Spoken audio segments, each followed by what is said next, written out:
কী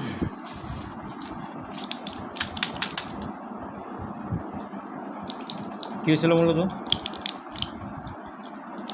গাজীপুর চন্দনাতে যখন গেছে হাসনাতাবুল্লাহ, তখন 10 থেকে 12 জন তার উপর হামলা চালাইছে। হামলা চালানোর পরে সে রক্তাক্ত হয়ে ইউআইটিতে চলে ভিতরে যায়, বুটবাজার ওখানে একটা আছে, ওখানে গেছে। যাওয়ার পরে হাসনাত, তারপরে আছে যারা সাজ্জিদ আলম এবং বিভিন্ন গ্রুপে শেয়ার করছে এবং ফোন দেওয়া বলা হয়েছে তারা যেহেতু গেছে তারা তাদেরকে প্রোটেক্ট করে। তো গাজীপুর পুলিশের সত্যতা নিশ্চিত করছে। নিশ্চিত করার পর ঘটনাস্থলে যায় কাউকে পায় নাই এবং তাকে প্রোটোকল দিচ্ছে।